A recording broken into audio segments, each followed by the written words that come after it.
Uma boa noite a todos, sejam todos bem-vindos à programação deste culto de oração. Como é um culto gravado, que será exibido, talvez você assista ele no momento da sua exibição original, numa quarta-feira, mas quem sabe você está assistindo esse culto, essa gravação de manhã, à tarde. De qualquer forma, seja bem-vindo, que a graça e o amor do nosso Senhor Jesus esteja com você, seja qual for o momento, seja onde você estiver. E gostaria de iniciar pedindo a presença de Deus, pedindo a bênção de Deus, dirigindo uma palavra de oração. Fechemos os nossos olhos. Querido Pai que estás nos céus, maravilhoso Jesus, Espírito Santo, nosso guia, nosso consolador. O Senhor esteja conosco nestes momentos, que o Senhor possa abençoar a mim que estaria aqui falando, que não fale por mim, mas que fale inspirado por Ti, e que o Senhor abençoe cada filho, cada filha, cada família, Senhor, representada, cada lar, onde esta palavra entrar. Que o Senhor esteja com todos e abençoe, derrame a Tua graça e as Tuas bênçãos. Isso pedimos, Senhor, e agradecemos no nome maravilhoso de Jesus, hoje e sempre. Amém. E para nós iniciarmos a meditação desta noite, eu gostaria de convidar a todos a cantar um hino muito especial, o hino 480 do nosso inário adventista, o hino Em Tuas Mãos.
Amém por esta mensagem maravilhosa. Pois bem, vivemos num mundo extremamente complexo. O nosso mundo, o nosso planeta, ele é vasto. É impossível a um ser humano conhecer tudo o que existe, tudo o que há nesse planeta. São bilhões de seres humanos espalhados por diversos países, continentes, vivendo formas de vida muito diferentes, muito peculiares entre si. E nós, muitas vezes, nos perguntamos, né? Será que Deus se lembra de mim? Será que Deus sabe quem eu sou? Será que Deus se importa comigo? Neste mundo gigantesco e complexo, com bilhões de seres humanos, será que Deus me conhece? Sabe da minha existência? Pois te respondo, que Deus conhece tudo, Deus conhece a todos. Deus sabe exatamente quem são todos os seus filhos que estão espalhados por esta vasta terra. Nenhuma árvore, nenhuma folha cai de uma árvore sem que Deus saiba. Portanto, eu te convido nesta noite a meditar sobre a seguinte mensagem: Deus se importa com você, Deus se importa conosco. Talvez hoje, talvez neste momento você esteja com o coração triste, esteja com o coração e a mente repleta de preocupações, o futuro incerto, um futuro nebuloso. Talvez você possa estar com o coração cheio de júbilo, de alegria, estar em paz, mas preocupado com os dias que virão, preocupado com aquilo que há de acontecer, com o futuro incerto. Seja o que for, eu quero te dizer uma coisa: Deus se importa com você. Deus se importa intimamente com você, se preocupa e quer cuidar de cada um de nós. Todos os dias, ou frequentemente, enfrentamos situações adversas. Nós nos envolvemos em circunstâncias que muitas vezes nos assustam e que, humanamente falando, muitas vezes não há saída, não há salvação, não há uma resposta. A vida cristã nos ensina que não devemos perguntar por quê, mas para quê? Qual o propósito de tudo o que acontece comigo para a minha edificação ao lar celestial? Pois Deus sempre tem um propósito para as nossas vidas, em tudo, e nós temos que entregar o nosso coração a Ele. Eu gosto muito quando eu estou preocupado, quando eu estou aflito, quando eu tenho quando eu preciso de uma resposta de Deus, e muitas vezes a gente não tem a paciência. Eu gosto muito de pensar na metáfora do deserto. Nós não vamos conseguir escapar do deserto. Deus não vai, por sermos cristãos, necessariamente nos livrar do deserto. Mas é no deserto que Ele nos dará a libertação. É no deserto, enquanto estivermos passando pelo deserto, que Deus nos ensinará, Deus nos livrará, Deus nos edificará e nos dará a paz. Alguns textos bíblicos, eles nos ajudam a entender as situações difíceis e muitas vezes complexas que nós enfrentamos e que muitas vezes parecem não ter resposta. A primeira passagem que eu gostaria de convidar você que nos assiste a meditar está em 1 Tessalonicenses, capítulo 5, versículo 18. Aqui está escrito: em tudo dai graças, porque esta é a vontade de Deus em Cristo Jesus para convosco. Depois, livro de Romanos, capítulo 8, versículo 28. Está escrito assim: sabemos que todas as coisas cooperam para o bem daqueles que amam a Deus, daqueles que são chamados segundo o seu propósito. E a Bíblia, ela traz diversas experiências, diversas situações em que seus filhos e filhas passaram por momentos muito difíceis, por momentos de tribulação, por momentos de muita dificuldade, e Deus, à sua hora, trouxe o conforto, trouxe a resposta. Eu gostaria de chamar os irmãos a meditar sobre a história, uma história muito conhecida da Bíblia, de um jovem, o jovem José. O jovem José passou por situações estranhas, difíceis, complexas, situações que, para um ser humano normal, para um ser humano comum, trariam graves consequências. Ele foi vendido pelos seus próprios irmãos, ele foi caluniado pela esposa do seu senhor. Como consequência dessa calúnia, ele se tornou um presidiário. E, na prisão, perdeu parte dos melhores anos de sua vida, perdeu parte da sua juventude, largado, jogado nas masmorras de uma prisão. E o que será que José pensava? O que será que se passava pela cabeça desse jovem? Será que ele sentia ódio? Será que ele sentia raiva? Será que ele sentia ira? Será que ele tinha no seu coração um sentimento de injustiça? Saudade do seu pai, saudade da sua terra, saudade dos seus queridos, saudade das suas coisas? Como pessoa rejeitada, como pessoa injustiçada, na servidão, longe de tudo e de todos que ele amava, José tinha tudo para ser uma pessoa amarga, uma pessoa revoltada. José tinha tudo para ser um ser humano cheio de complexos, cheio de problemas, de mal com a vida, um verdadeiro murmurador. Mas não, ele sempre, em todos os momentos adversos, ele se apegava a quem? Ao Senhor. Se apegando ao Senhor, se apegando a Deus, na esperança de que dias melhores viriam, ele conseguiu passar pelo deserto, ele conseguiu superar, transpor as tempestades, vencer as tempestades. E em muitas situações ocorre conosco o que ocorreu com José. Quantas vezes nós não tomamos, como se costuma dizer, uma rasteira da vida?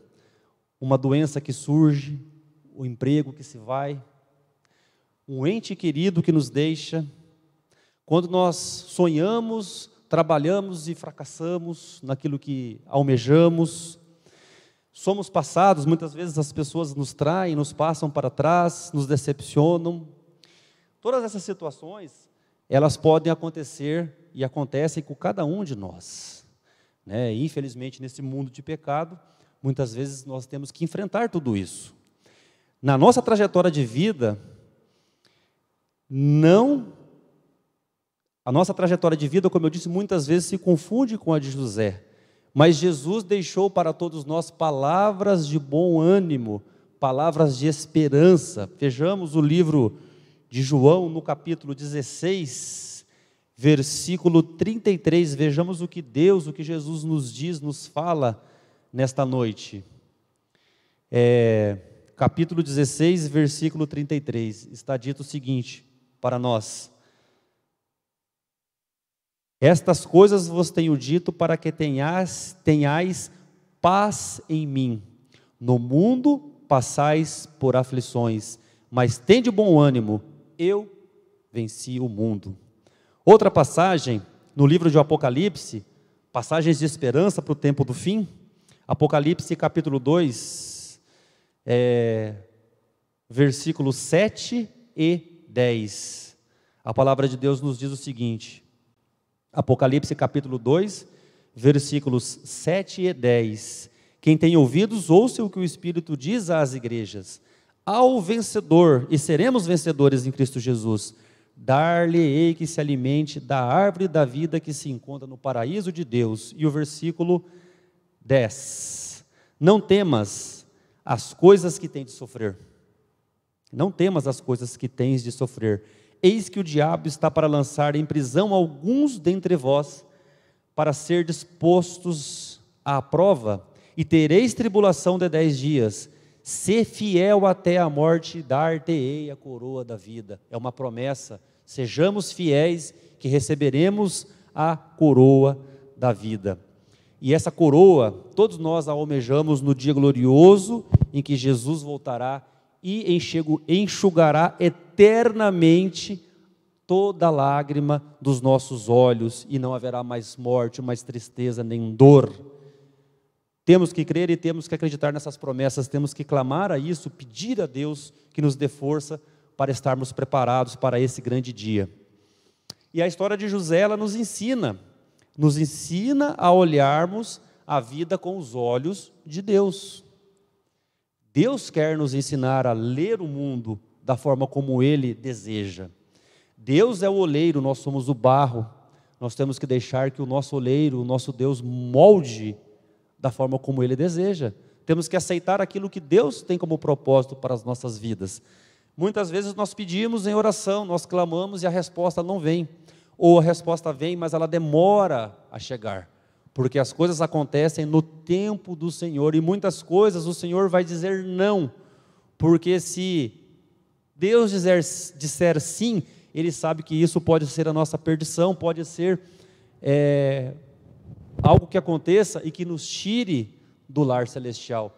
Então temos que confiar plenamente em Deus em tudo, mesmo nos momentos difíceis, mesmo nos momentos de maior dificuldade. Para tudo nessa vida, Deus tem um propósito. E Deus, o raciocínio de Deus, a lógica de Deus não é para este mundo. Eu não consegui isso, eu não consegui aquilo, eu perdi uma pessoa.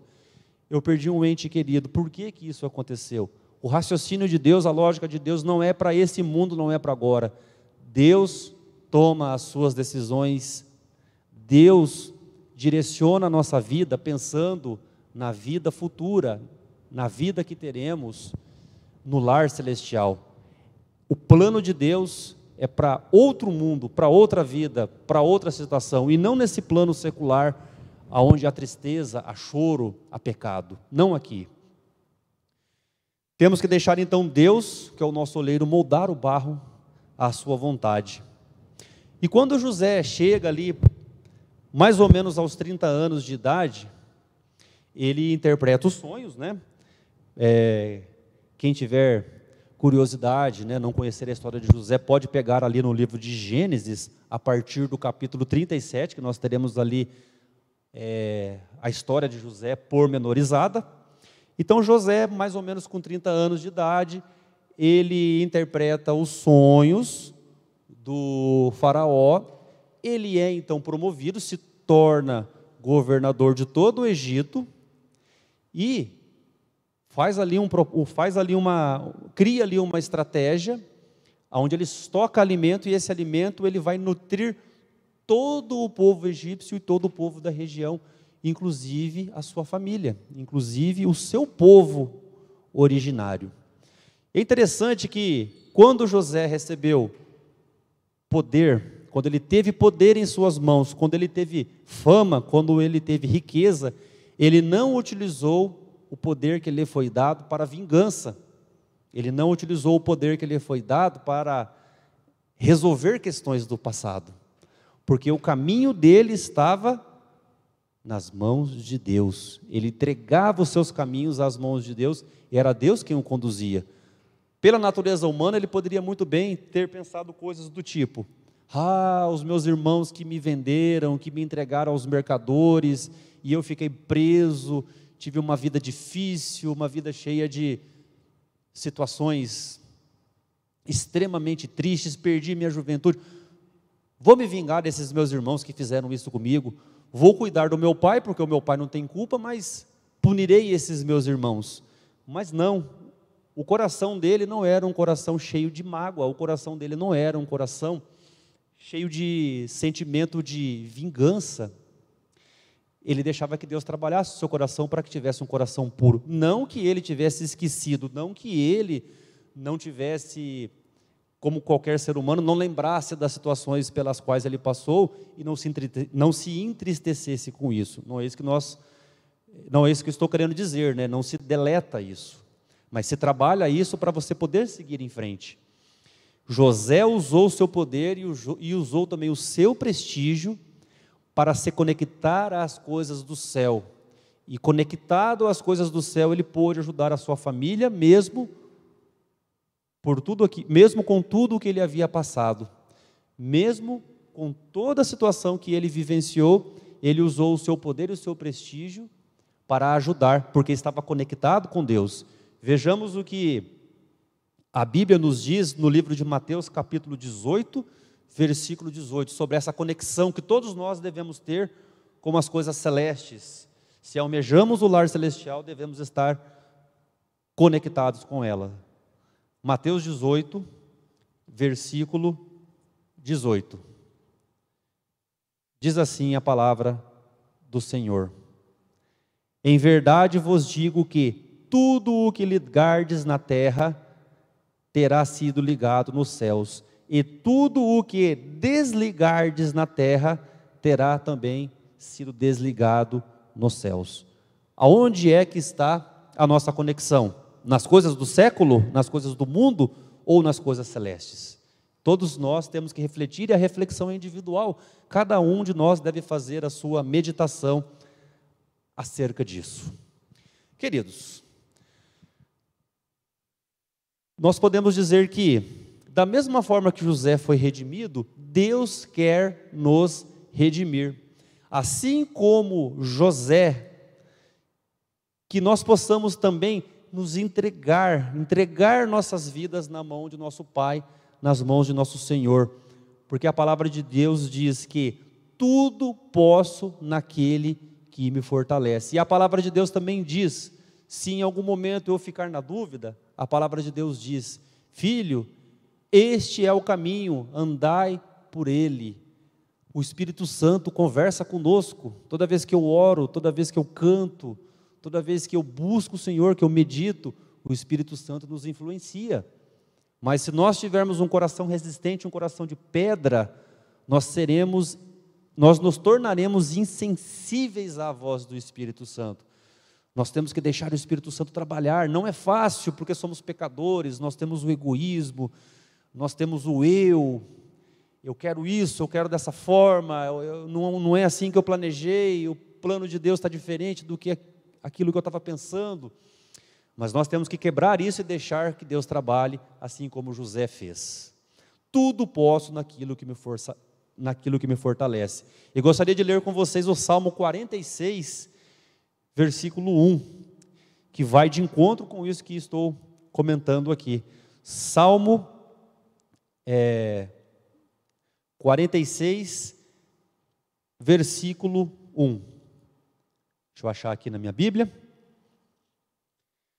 Diz o seguinte: Deus é o nosso refúgio e fortaleza, socorro bem presente nas tribulações. E vou ler também aqui, aproveitar o versículo 2. Portanto, não temeremos, ainda que a terra se transtorne e os montes se abalem no seio dos mares. Olha que promessa fantástica, poderosa que Deus nos traz. Em meio a esse mundo atribulado que vivemos, cheio de incertezas, são promessas maravilhosas que Deus nos traz através da Santa Bíblia. Assim como no casamento, que possamos ser fiéis a Cristo Jesus, tanto na alegria como na tristeza. Mateus 11, 28, também nos traz uma outra meditação acerca disso que estamos aqui meditando nesta noite. Agora nós vamos voltar lá para o Novo Testamento, livro de Mateus, no capítulo 8, no seu versículo 28. Jesus nos diz: vinde a mim todos os que estáis cansados e sobrecarregados, e eu vos aliviarei. Às vezes o fardo deste mundo, ele começa a se tornar insustentável, insuportável, e a gente começa a ficar desesperado, e as pessoas começam a ficar depressivas, começam a ficar doentes, às vezes começam até a duvidar de Deus, mas a palavra de Deus nos apresenta esta promessa: todos aqueles que estão se sentindo cansados e sobrecarregados, busque a Cristo, porque Ele trará o alívio. E o versículo seguinte, que é o 29, diz assim: tomai sobre vós o meu jugo e aprendei de mim, porque sou manso e humilde de coração, e acharei descanso para a vossa alma, porque o meu jugo é suave e o meu fardo é leve. Eu gostaria de pedir a cada um de vocês que está acompanhando, nós já estamos aqui na reta final da nossa meditação, do nosso sermão desta noite. Eu gostaria que os irmãos, as nossas irmãs, as pessoas que estão assim, de repente nós temos aqui uma pessoa que está chegando pela primeira vez, é o primeiro contato com a igreja. Eu gostaria que meditasse nas palavras do hino que nós cantamos no início, o hino Em Tuas Mãos. Em Tuas Mãos quero, Deus, me colocar em Tuas mãos. Que nós tenhamos essa humildade de deixar nossa vida nas mãos de Deus, para que Deus conduza, para que Deus nos mostre o caminho. E eu gostaria de ler uma última passagem da Bíblia com os irmãos nesta noite, que é o Salmo 121. O Salmo 121 traz promessas poderosíssimas para o tempo no qual nós estamos passando. É um salmo bem curtinho, ele possui apenas 8 versículos, dá tempo de nós lermos aqui. Diz assim: elevo os meus olhos para os montes, de onde me virá o socorro? O socorro vem de meu Senhor, que fez o céu e a terra. Eu, particularmente, no meu trabalho, na minha profissão, certa ocasião eu enfrentei uma dificuldade enorme, uma dificuldade que eu achei que eu não ia ter forças para vencer, que eu não ia ter forças para passar. Eu cheguei num ponto que eu pensei, acho que vou deixar, vou largar, eu não vou seguir com isso, porque eu não vou ter forças. E eu trabalho numa escola, e eu estava andando no corredor que desce, é um corredor que você tem uma caída, uma descida, e eu olhei assim, para o lado de fora dos muros, eu vi um monte, eu vi uma montanha, e eu me lembrei desse verso. Ao me lembrar desse verso, aquilo me trouxe paz, eu sentia assim, uma sensação de conforto, de paz, assim como nós lemos no outro versículo, o teu fardo está pesado, traz para mim. Eu, o Senhor Jesus, quero te ajudar, eu quero aliviar esse fardo que você está levando. E eu me lembrei desse versículo, eu olhei para o monte e lembrei desse versículo, elevo os meus olhos para os montes, de onde me virá o meu socorro vem do Senhor, que fez o céu e a terra. Ele não permitirá que os teus pés vacilem, não dormitará aquele que te guarda. É certo que não dormita, nem dorme o guarda de Israel. O Senhor é quem te guarda, o Senhor é a tua sombra, à tua direita. De dia não te molestará o sol, nem de noite a lua. O Senhor te guardará de todo o mal, guardará a tua alma. O Senhor guardará a tua saída e a tua entrada, desde agora e para sempre. Irmãos, isso é uma promessa poderosa para nós. Nós possamos nos apegar a esse tipo de promessas que Deus nos traz através da sua palavra. Pois bem, eu pedi para que os irmãos então meditassem nas palavras do hino que cantamos. Eu peço também que os irmãos meditem em cima desse salmo, o Salmo 121. É como se fosse uma espécie de tarefinha de casa, sabe? O professor, quando vem pregar, gosta de deixar uma tarefinha para os alunos, né? Brincadeiras à parte, meditemos nas palavras do hino em tuas mãos, meditemos nas palavras do Salmo 121, e se o teu coração estiver carregado, após fazer as meditações, a do hino e a do Salmo 121, converse com Deus, peça paz a Deus, peça auxílio, peça apoio, peça tranquilidade. Senhor, esteja comigo. De repente você nem sequer tem o costume, de repente, como eu disse, é uma pessoa que está pela primeira vez tendo contato com a nossa igreja, com a igreja adventista. Procure um lugar, pode ser até no banheiro, vá lá e converse com Deus, do jeito que você quiser conversar com Deus, da forma que você sabe, fale. Senhor, eu preciso da tua paz para me poder seguir, preciso dessa esperança, dessa força, desse poder que o Senhor tem, essa graça que o Senhor tem para nos dar. Pois bem, meus irmãos, finalizando aqui então, as palavras de estudo, de meditação, de edificação desta noite, eu desejo profundamente de todo o meu coração que cada um de vocês possa estar infinitamente conectado a Cristo Jesus, nosso Salvador. Que você possa buscar isso diariamente, se fortalecer e edificar, e que todos nós possamos estar preparados para o dia da volta de Jesus, o dia em que seremos glorificados, o dia glorificaremos a Deus, glorificaremos a Jesus, mas no sentido de que sairemos deste mundo de pecado. É nesse sentido que eu quero dizer. Que todos nós possamos estar conectados a isso. Esse é o meu desejo, a minha oração, no nome de Jesus, hoje e sempre. Amém. E muito obrigado pela atenção de todos. Fiquem todos com Deus.